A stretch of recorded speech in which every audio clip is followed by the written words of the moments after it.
Oh, sorry.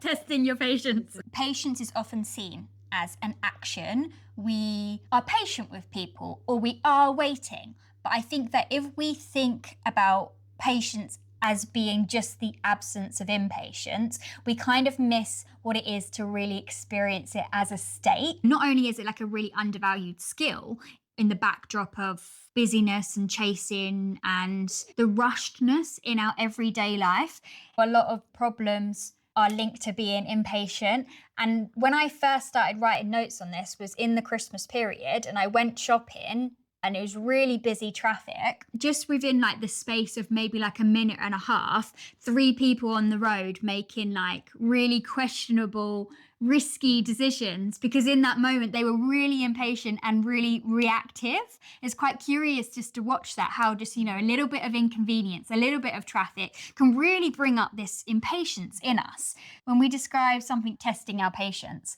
what I really think is we're describing our reactiveness, but actually patience goes beyond being non-reactive. There's a lot of difference between keeping your cool and genuinely not wishing you were anywhere else other than invested in this moment. And I think that comes with this real acceptance and allowing. So I really kind of see the interconnectedness of mindfulness and patience. Jon Kabat-Zinn actually describes mindfulness as paying attention for long enough that you can feel the presence. I think on one hand, you've got patience is the vehicle for presence.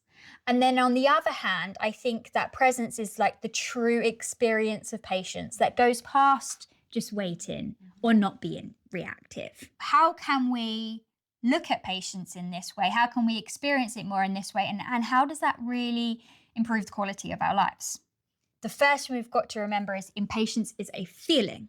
We don't notice it that much as a feeling because we're so at its mercy. We feel it and we react to it without realizing. We have this obsession of always going on to the next thing. We're impatiently escaping this moment for the next one. We've always got somewhere else to be. I think that in part, we have this like really complicated relationship with time.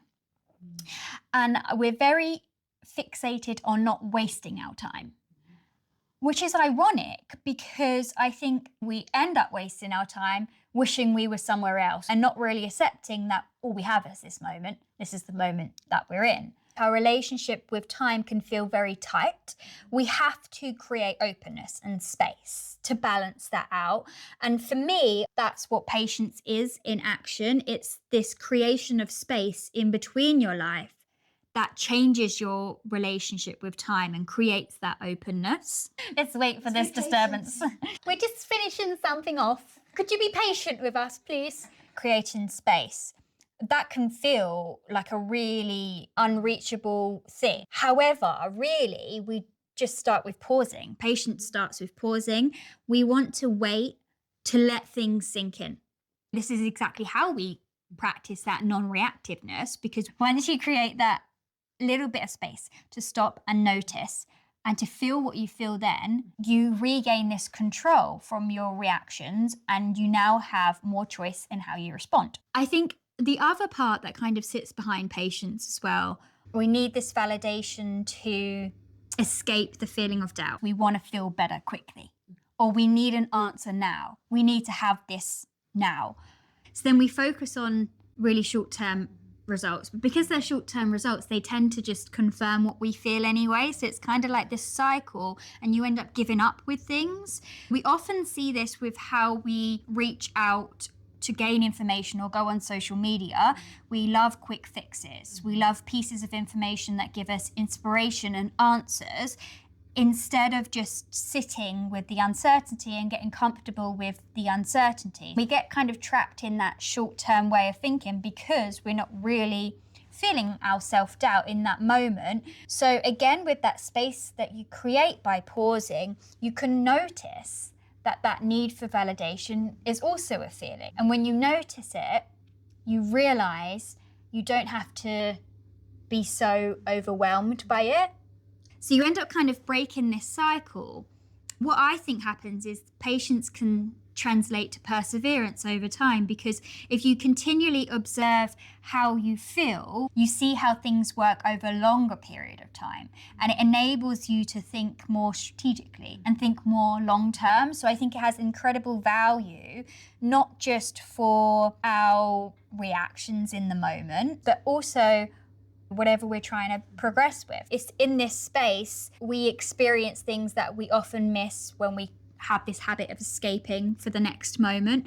Things like creativity, that's beyond the mental effort, right? When we create this space and we're really accepting of that present moment, there's ideas that will come to us that will be so useful that it really shrinks the importance of time and productivity. Also, this is where you experience depth and connection that really influences people, and it really helps your interactions. And I think that when you can feel a genuine state of patience, that signals safety to other people. We've talked about this before, how much patience comes through as the top piece of feedback, because patience is what people value. I think impatience stops us being present with the people that we engage with. If we are at this point where our strive to be somewhere else or on to the next thing, or the things that we need to do are more important than the depth that we can experience when we're really truly connecting with people, I think that's where we need to stop and look and be like, okay, what's the point of rushing through a shallow life? Actually, what we start to see is patience is kind of like this foundation for peace, for learning, and for fulfillment. It's the enabler. I think wrapped up in this issue of kind of escaping moments for the next one are these habits of striving that we've explored in previous videos. We want to prove ourselves.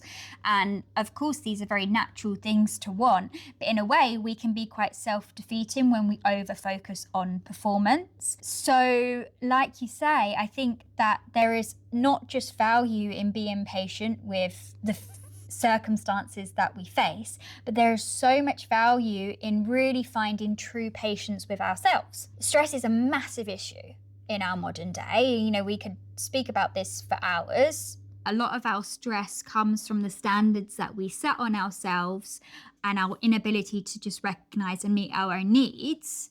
This is something that's being recognized. It doesn't take away from people that are genuinely facing really tough circumstances and life and death, and we all have different privileges and stressors across the world. But for people in our society, a lot of it is internal standards or expectations that you think are being put on you.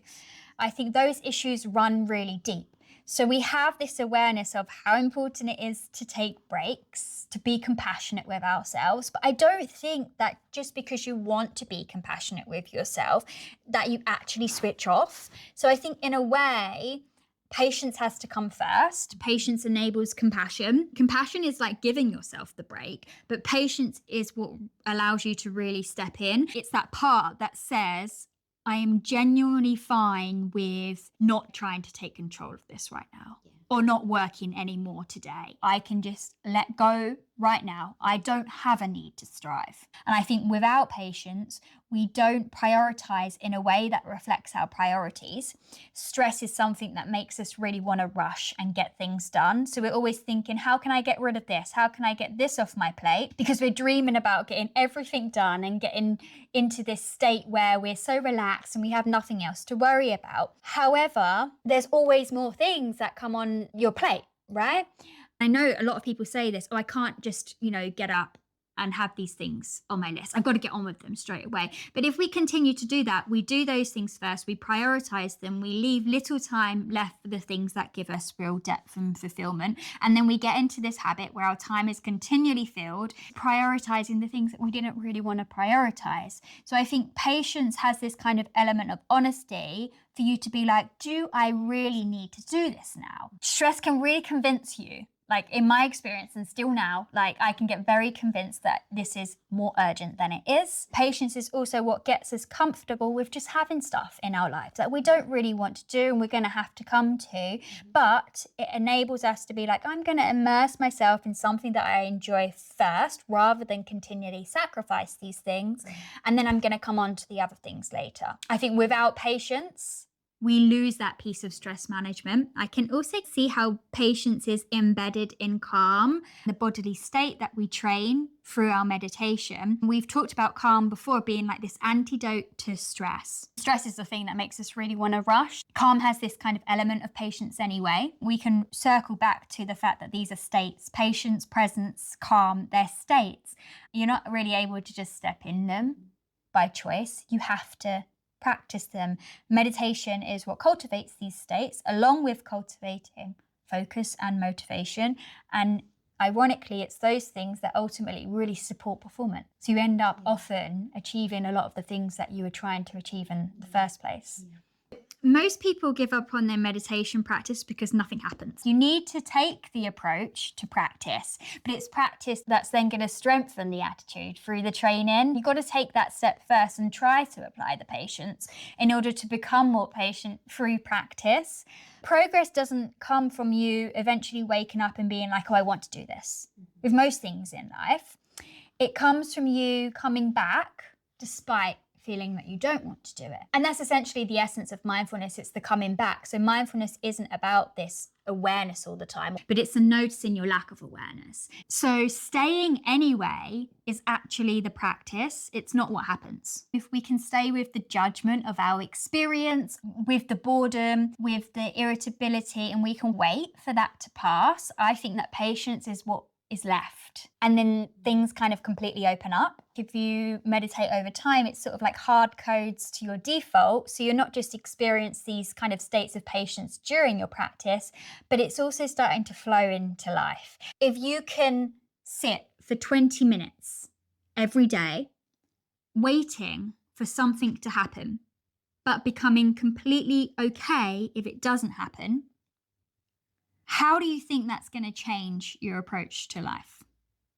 I think you realise sometimes nothing is meant to happen. The only important thing is the moment that you're in. And patience isn't about waiting anymore. It's kind of like this complete submission to the moment. So if anyone was to take anything away from this video, impatience is a feeling. So during meditation, as you feel that urge to move, to give up, feel that. That's going to be a feeling. Notice the feeling, keep feeling that feeling.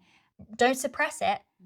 Continue to do that, because if you can patiently wait without expectations, then eventually you kind of cross into that space after those feelings pass. But equally, you've got to be completely okay that that might never happen. As with all things in mindfulness, it tends to be a bit of a paradox. Yeah. Voila. That's it. I actually want to do a video on the way I see my brain work when I get stressed and overwhelmed, and some of the beliefs that I have and the delusions. Basically, it makes you a bit delusional. But yeah, you see these things and then you feel overwhelmed that they exist and you want to get them done. But ultimately, you're always going to have more things. So we end up then prioritizing because we haven't got the patience to be like, take a step back. It's just my stress that's making me rush.